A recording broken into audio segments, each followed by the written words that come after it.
Good morning, students. I welcome to Sheba group of online class. Last previous two classes, we are discussed about World War I, outbreak of World War I and its aftermath. We have to see some topics. Now, I am going to discuss about third session. The topic is Central Powers Victories. Listen carefully. Each and every word is important in this lesson. Okay. Lesson ku polama start pannalam. Okay. Central Powers Victories. The Central Powers successfully occupied Belgium and a part of France in the northeast, Poland, Serbia and Romania. Which countries in successful Central Power occupied places is Belgium and a part of France in the northeast, Poland, Serbia and Romania. These places are overall successful control in the Central Powers. Okay, understand. Already we have to well know that what's the Central Power, what's the Allies power. Okay, so the next one, the epicenter of the struggle was the Western Front and the seas. As the Allies controlled the sea routes, they cut off the supply of food and other material reaching the Central Powers. In the time பார்த்தீங்கன்னா struggle war எங்க நடக்குதுன்னா the epicenter is the sea part. கடலுக்குள்ள என்ன நடக்குது? war வந்து நடக்குது. At the time the totally control sea areas fully controlled by the Allies countries. Okay, so at that time the cut off the supply of the food and other material reaching the Central Power. அந்த வழியில கடல் மார்க்கமா செல்லக்கூடிய food அதுக்கான எல்லா விஷயங்களையும் என்ன செஞ்ச Allies countries கட் பண்ணிடுறாங்க. At the time in Germany and Austria, women and children are suffer from hunger and privation. What's the meaning? இதெல்லாம் ஃபுட்டுக்கு போகிற விஷயமெல்லாம் கட் பண்ணங்காட்டி ஜெர்மனியில் இருக்கக்கூடிய childrens and womens also suffered. சாப்பாடு இல்லாமல் ரொம்ப என்ன செஞ்சாங்க? கஷ்டப்பட்டாங்க. Germany attacked England by air. இந்த டைமில் ஜெர்மன் என்ன பண்ணுறாங்க? இங்கிலாந்து மீது ஒரு அட்டாக் பண்ணுறாங்க. எதில்? By air. ஏர்ஃபோர்ஸ் மூலமாக ஒரு அட்டாக் நடத்துகிறாங்க. The bombs were thrown on London and aeroplanes were used for targeting civilian population. இது மக்கள் மீது கூட என்ன செய்கிறாங்க? So civilian population also were used for targeting civilian population. அவங்க வந்து உடைமைகளில் மட்டும் இல்லாமல் மக்கள் மீது என்ன செய்கிறாங்க? அந்த ஸ்ட்ரகிளில் வந்து சில விஷயங்களை வந்து அதாவது பாம் பிளாஸ்ட் பண்ணுறாங்க. The German introduced poison gas and soon both sides restored its use. அது மட்டும் இல்லாமல் வாரில் வேறு என்ன வேறு யூஸ் பண்ணுறாங்க? பாய்சன் கேஸ் எல்லாம் யூஸ் பண்ணுறாங்க. That is a central power of the victories. இப்படி சென்ட்ரல் பவர் வந்து சில விஷயங்களை யூஸ் பண்ணி என்ன செஞ்சது? வெற்றி அடைந்தது. ஓகேவா? Understand. The next naval battles and America's enter into the war. அமெரிக்காவினுடைய என்டர் வந்து எப்படி இந்த வாரில் இருந்தது? Listen all of you. In 1916 naval battle of Jutland. Listen, which year? In 1916. Which place? Battle of Jutland. Battle of Jutland is a very important war. In 1916 the Battle of Jutland had taken place in the Northern Sea பக்கம் பார்த்தீங்கன்னா அங்கே ஒரு வார் என்ன செய்யுது? It will started the war in 1916. ஓகேவா? Then at the time the British won the battle. British என்ன பண்ணிடுது? Win பண்ணிடுது. Thereafter Germany started the submarine warfare and their cruisers went roaming about interfering the shipping of the Allies. Germany அந்த time என்ன பண்ணுது? தன்னுடைய submarine வார்ஃபேர்னா what is the meaning? Because of நீர்மூழ்கி கப்பல் அதை ஃபுல்லாக ரோமிங்கில் என்ன செஞ்சிருது, சென்ட்ரல் பிளேஸில் வச்சது. One of these was the famous Emden which bombarded Madras. அதில் ஒரு முக்கியமான கப்பல் பார்த்தீங்கன்னா Emden. What name? Emden. Emden bombarded Madras. இது வந்து இம்பார்ட்டன்ட் ஷிப்புன்னு சொல்லலாம். So as the counter measure to be blocked the German proclaimed January 1917 that they would sink even neutral ship in certain water. அதாவது ஜெர்மன் வந்து போரில் இன்வால்மெண்ட் ஆகிற ship, involvement இல்லாதவங்க, நியூட்ரலாக இருக்கிற எல்லா கப்பலுமே என்ன செய்யுது, மூழ்கடிக்கக்கூடிய சிச்சுவேஷன் வந்து ஜெர்மனுக்கு ஏற்படும். This meant that all ships in British waters, whether owned by countries involved in the war, but would be target for German submarines. அதோடைய டார்கெட் என்ன தெரியுமா, எல்லா கப்பல்களையும் என்ன செய்யணும், நீரில் மூழ்கடிக்கணும். That is a target of the German countries. Next பார்த்தீங்கன்னா the Lusitania, an American ship, is an important points in one word. American ship, what's the name? Lusitania. Lusitania, an American ship, was torpedoed by German submarine. German submarine வந்து எதையும் மூழ்கடிச்சிட்டாங்க, American ஷிப்டையும் போய் மூழ்கடிக்க பண்ணிட்டாங்க. சும்மா இருப்பாரா? At the time USA the president of Wilson என்ன பண்ணுறாரு, எந்த ஒரு இதுவும் கேட்கல, இம்மீடியட்டாக டைரக்டாக declare war against the Germany in April 1917. In April 1917 Woodrow Wilson declare war on Germany. Understand? இது முடிய அமெரிக்காவினுடைய தலையீடு இல்லாமல் இருந்தது. ஜெர்மன் என்ன பண்ணுச்சு, America கப்பலையும் மூழ்கனங்காட்டி immediately the USA President Wilson declare the war against Germany. Which year? In April 1917. Okay, understand students? Then next, the armistice and ready of Versailles. Listen all of you. The armistice and ready of Versailles. Listen. Germany ultimately surrendered in November 1918. இம்மீடியட்டாக, அதாவது எந்த ஒரு நிபந்தனையும் இல்லாமல் என்ன செஞ்சிச்சு, German surrender ஆயிடுச்சு. த armistice took effort from 2nd November 1918. Germany was forced to accept harsh terms by the political situation at home with the abdications of the Kaiser. இதனுடைய விளைவு என்னன்னு பார்த்தீங்கன்னா, ஹைசர் வந்து என்ன செய்யணும், இமீடியட்டாக போஸ்டிங்கை ரிசைன் பண்ணுன்னு சொன்னாங்க. ஓகேவா? இது வந்து ஒரு treaty. Next peace in the peace conference in Paris. பாரிஸில் வந்து இந்த பீஸ் கான்ஃபரன்ஸ் வந்து எதுக்காக நடந்ததுன்னு பார்க்குறோம். Listen all of you.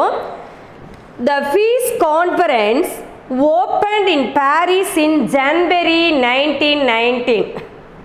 I ask question in one word. Which year? Peace conference in 1919. 2 months after the singing of the armistice, Woodrow Wilson, USA, Lloyd George, the Prime Minister of England, and Clemenceau, Prime Minister of France, they played a very important part in the deliberation. Which countries? The first one is Woodrow Wilson, USA. Then Lloyd George, Prime Minister of England. Then next Clemenceau, the Prime Minister of France. 3 powerful countries சேர்ந்து என்ன பண்ணுறாங்கன்னா, they played a very important part in the deliberation. What's the meaning of deliberation? சில முக்கியமான முடிவுகள் வந்து என்ன செய்கிறாங்க, இந்த important countries வந்து எடுக்கிறாங்க. Understand? எதில்? Peace of Conference-ல. Then next, the provisions of the treaty. What's the provisions of the treaty? Listen all of you. இந்த treaty-னால என்னென்ன விளைவுகள் வந்தன? Understand students? The next, the Germany was found guilty of starting the war and therefore was to pay reparations for the losses suffered. ஜெர்மனினால தான் இந்த first world வாரை என்ன செஞ்சது start ஆச்சு. இதனால overall all the countries are suffered in the war இல்லையா, எல்லா நாடுகளுமே இந்த போரில் என்ன செய்தது பாதிக்கப்பட்டது. The reparation commission set up for deciding the compensation decided on 6,600 million pounds to be paid in the installment. அப்போ ஜெர்மன் மீது எல்லா நாடுகளும் சேர்ந்து என்ன கொடுக்குறாங்க, ஒரு பனிஷ்மெண்ட் மாதிரி அபராதம். எவ்வளவு 6,600 மில்லியன் பவுண்ட்ஸ் என்ன செய்யணும் பே பண்ணணுங்கிற ஒரு நிபந்தனை கொடுக்குறாங்க. அது இன்ஸ்டால்மெண்ட்டில் கூட என்ன செஞ்சிடலாம் பே பண்ணிடலாம். Then all the central powers were directed to war pay war the indemnity. What's the meaning? Not only German, அந்த சென்ட்ரல் பவரோட கூட இருந்த நாடுகள் எல்லாம் என்ன செய்யணும் இந்த பேமெண்ட் பண்ணணுங்கிற ஒரு நிபந்தனை கொடுக்கப்பட்டது. Then second points, the German army was to be limited to 1 lakh men. ஆர்மியில் எவ்வளோ பேர் தான் இருக்கணும், 1 lakh men தான் லிமிட்டடாக இருக்கணுங்கிற ஒரு கண்டிஷன் வந்தது. Then a small navy was allowed, but there were to be no submarine and no air force. வேணா ஒரு சின்ன ஸ்மால் நேவி வச்சுக்கலாம், மற்றபடி என்ன செய்யக்கூடாது ஒரு சப்மெரினோ ஏர்ஃபோர்ஸோ வச்சு, இதெல்லாம் ஜெர்மனுக்கு விதிக்கப்பட்ட விதிகள். Okay, understand. Then third point is the union of Austria and Germany was forbidden. Germany was to acknowledge and respect the independence of Austria. ஜெர்மனோட சேர்ந்து அஸ்திரியா இருக்காம, அஸ்திரியா எப்படி இருக்கணும் பிகாஸ் ஆஃப் இண்டிபெண்ட் கண்ட்ரியாக இருக்கணுங்கிற ஒரு ரூல்ஸ் கொடுத்தாங்க. Then fourth point is Germany was forced to give up all the rights and titles over her overseas possessions to the allies. All German colonies became mandated territories under the League of Nations. அதாவது ஆக்கிரமிப்பு நாடுகள் சொல்கிறாங்க இல்லையா, scramble places, அது எல்லாமே யார் கண்ட்ரோலில் வந்துடணும், ஜெர்மனிக்கு இல்லாமல் லீக் ஆஃப் நேஷன் கண்ட்ரோலுக்குள்ளே வரணுங்கிற ஒரு அமைப்பு சொன்னது. The Germany was forced to revoke the treaty of Brest-Litovsk with Russia and Budapest, which place Bulgaria. இவங்க ரெண்டு பேர்த்துக்கு இடையில் ஒரு அக்ரிமெண்ட் நடக்குது. Then Alsace-Lorraine was returned to France. இந்த டைம் அல்சேஸ்ங்கிற லொரைன், அதாவது ஒரு சுரங்கம் வந்து யாருக்கு திரும்ப கொடுக்கணும்னா பிரான்ஸுக்கு வந்து ரிட்டர்ன் பண்ணணும்னு சொல்கிறாங்க. The former Russian territories of Finland, Estonia, Latvia and Lithuania were to be independent. இந்த கண்ட்ரிஸ் எல்லாம் என்னவா ஆகணும், இண்டிபெண்ட் ஆறு. Which places? Listen all of you, I am saying again, I am saying Finland, Estonia, Latvia and finally Lithuania were to be an independent country. So can understand. The next northern Schleswig was given to Denmark and some small district to Belgium. Denmark, Belgium இதுக்கெல்லாம் பார்த்தீங்கன்னா small districts தான் என்ன செஞ்சாங்க northern சைடில் கொடுத்தாங்க. The Poland was recreated with a corridor to the Baltic containing the German port of the Danzig, which was to be free city under the auspices of the League of Nations. முக்கியமான அந்த எல்லா போர்ட்டுமே யாருக்குள்ளே வந்துடணும், German கண்ட்ரோலுக்குள்ளே இருக்கக்கூடாதுன்ட்டு league of நேஷனுடைய கண்ட்ரோலுக்குள்ளே வந்தது. The finally the Rhine land was to be occupied by the Allies. Allies எதை கைப்பற்றினாங்க, capture பண்ணாங்க, Rhineland. The area on the east bank of the Rhine was be demilitarise. What is a demilitarise? இந்த places எல்லாம் பார்த்தீங்கன்னா military கண்ட்ரீஸ்க்குள்ளே இருந்தது. So இது எல்லாமே என்ன செய்யக்கூடாது, மிலிட்ரியாக இருக்கக்கூடாது, அது டீமிலிட்டரைஸ் ஆகணுங்கிற ஒரு ரூல்ஸ் கொண்டு வந்தாங்க. Listen all of you, the Rhineland was to be occupied by the allies. The area on the east bank of the Rhine was to be demilitarize. Okay, understand? Clear, students? Okay, I am going to next topic. The President Wilson laid down his 14 points which were to be followed by the Allies. How many points given in Woodrow Wilson? 14 points கொடுக்கிறார். The most important one he highlight what the need for general association of nation. பொதுவாக எல்லா நாடுகளுக்கும் என்ன கொடுக்கணும்? General association. Then for the purpose of affording the mutual guarantees of political independence and territorial integrity of great and small state like. அது பெருசு சிறுசுன்னு இல்லாமல் எல்லா நாடுகளுக்குமே என்ன கொடுக்கணும்? ஒரு அதாவது பொலிட்டிக்கல் இண்டிபெண்டன்ஸ் கொடுக்கணும் அப்படின்னு.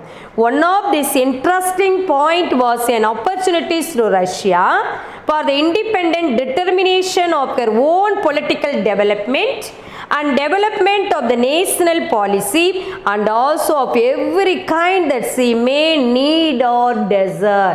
ஒவ்வொரு நாடுக்குமே இது போல இண்டிபெண்டன்ட் பொலிட்டிக்கல் வேணுங்கிற ஒரு தீர்மானம் எடுக்கப்பட்டது. இது பார்த்தீங்கன்னா அந்த 14 பாயிண்ட்ஸில் the president of Woodrow Wilson, the United State அமெரிக்காவுடைய பிரசிடென்ட் இந்த பாயிண்ட்ஸ் எல்லாம் கொடுத்தாரு. அவர் மூலமாக தான் இந்த peace conference. Okay, understand, students? Next I am going to criticism of the peace settlement. இந்த peace settlementல சில criticismலாம் நடந்தது என்னன்னு பார்க்கலாம். Okay, first one is the defeated power were absent from negotiation. The peace settlement, a dictated one, was based on the principle to the victor belongs the spoil and the allies are the victories. Understand? புரியுதா? The first என்ன பண்ணாங்கன்னா, the defeated power were absent from the negotiation. தோல்வி அடைஞ்ச நாடுகளுக்கெல்லாம் இந்த piece settlement piece பிரின்சிபலை சரியான முறையில் என்ன செய்யலை, கொடுக்கல. ஸோ ஆனால் இதில் விக்டரின்னு பார்த்தீங்கன்னா எந்த கண்ட்ரிஸ் தான், அலைஸ் கண்ட்ரிஸ் தான் விக்டரியாக இருந்தது. The second one is a self-determination is an important principle. Self-determination. Listen all of you. The self-determination was the principle which was one of the 14 points of Woodrow Wilson for restoring peace applied to all the peoples except the German. எல்லாத்துக்கும் இந்த self டிட்டர்மினேஷன்ங்கிறது you have to match all the countries. ஆனால் எதுக்கு match ஆகாது? But not except the ஜெர்மனுக்கு மட்டும் இது ஒத்துக்காத ஒரு சூழலை கொண்டு வர்றாங்க. Then third one, the repression of 6,600 million pounds was beyond a Germany capacity to pay. அவங்க போரில் இந்த இவ்வளவு பவுண்ட்ஸ் பே பண்ண சொன்னாங்க இல்லையா, அது யாருனால முடியல? ஜெர்மன்னால முடியல இல்லையா.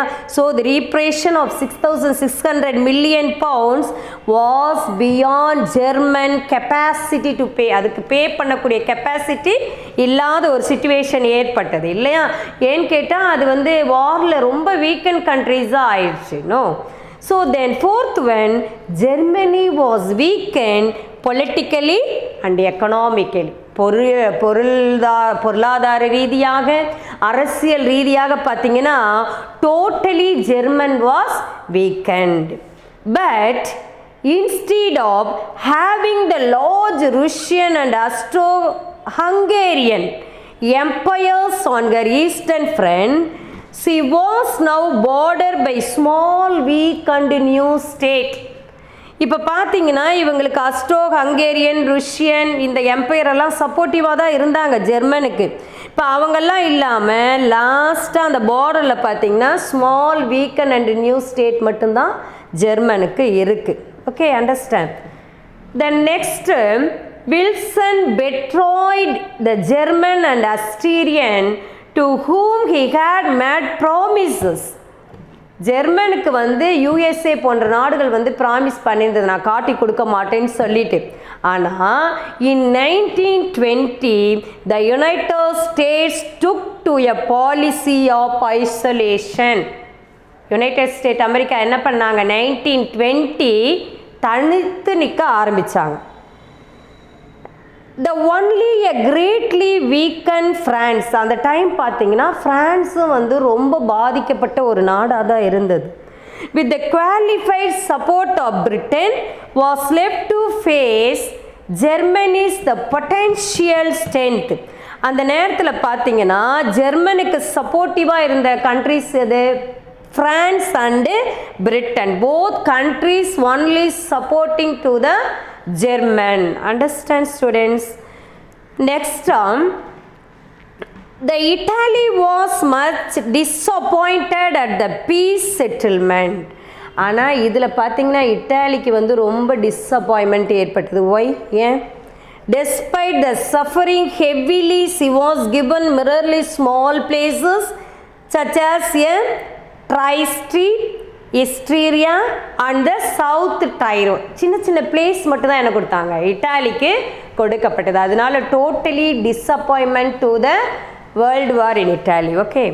The next one, the population of Europe was so mixed that it was impossible to draw up clear national fortness with ethnic homogeneity. புரியுதா? What is the meaning? அந்த டைம் யூரோப்பில் பார்த்தீங்கன்னா பாப்புலேஷனில் என்ன ஆச்சு? மிக்சடு பாப்புலேஷன் ஆயிடுச்சு. மைனாரிட்டிஸு, காலனிஸு, இப்படி Europe கண்ட்ரீஸில் mixed population ஏற்பட்டுச்சு. ஹோமோஜெனிட்டின்னு ஒன்று ஆரம்பிச்சிச்சு.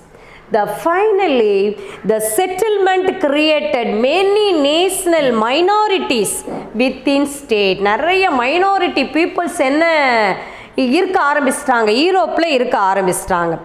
இதனுடைய எஃபோர்ட் வந்து என்ன தெரியுமா?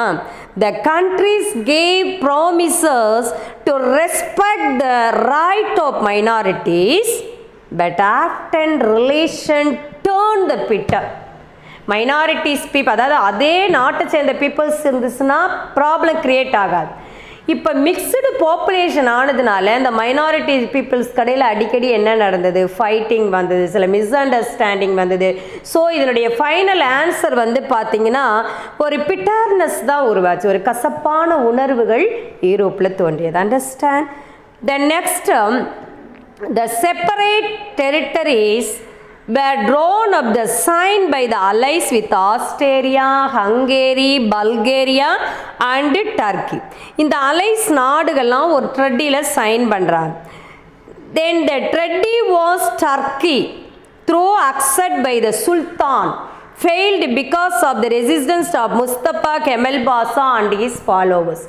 அப்போ இருந்த ஆட்சி பண்ண சுல்தானும் Mustafa Kemal Pasha and his followers இவங்க என்ன பண்ணல? இந்த ட்ரெட்டியை அக்செப்ட் பண்ணல. ஓகேவா? The next, fall out of the first world war. Listen all of you. Fall out of the first world வார்.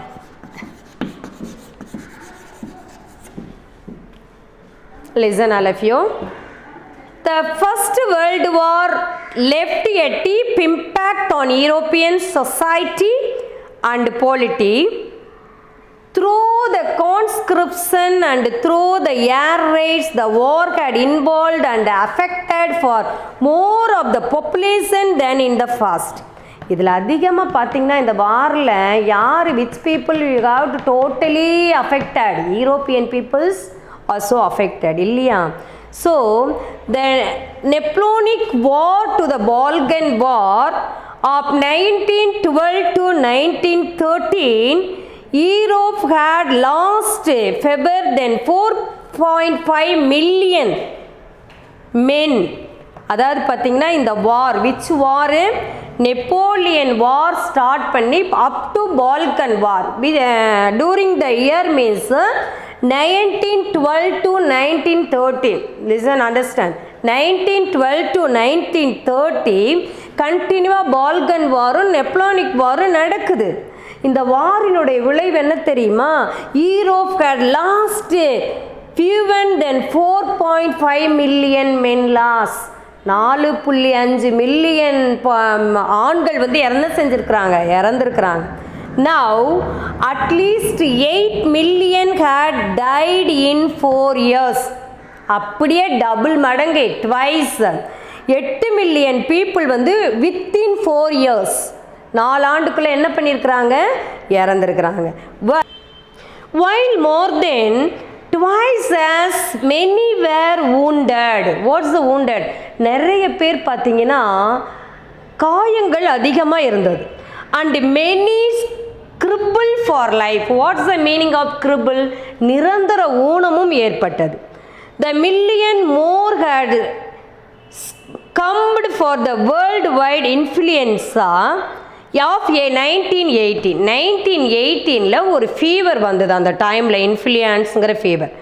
இதனுடைய அவுட்கம் பார்த்தீங்கன்னா, the outcome in all countries was imbalance between the sexes, a shortage of men. உலக அளவுலேயே ஆண்களுக்கு வந்து என்ன இருந்தது, shortage வந்து ஏற்பட்டது. Soldiers came to be placed above civilian. அதனால மிலிட்ரியில் இருந்த ஆண்கள் எல்லாம் என்ன செய்யப்பட்டாங்க, பெருமைப்படுத்தப்பட்டாங்க. The aggressive war propaganda and national honor occupied the center stage in the public sphere. The popular support grew in favor of dictatorship in state government.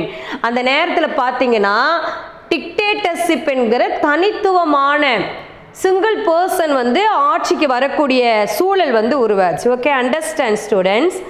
The next, the war and its aftermath turned out to be sting about the history. இந்த வார் பார்த்தீங்கன்னா வரலாற்றிலேயே திருப்பி போட்ட ஒன்றாக அமைந்தது. Then the United States America, escaping all the troubles the Western Europe had to suffer and prosper exceeding in the post-war years. இதில் பார்த்தீங்கன்னா America mostly world வாரில் இன்டர்ஃபை ஆகாமல் தான் இருந்தது. 3 years பார்த்தீங்கன்னா அதாவது ஒரு ஐசோலேஷனாக இருந்தது. ஆனால் ஆஃப்டர் 3 yearsக்கு அப்புறம் directly involvement in the world war 1. Okay students, this chapter is over today. Again, next video session I continues other topics. Thank you. Take care.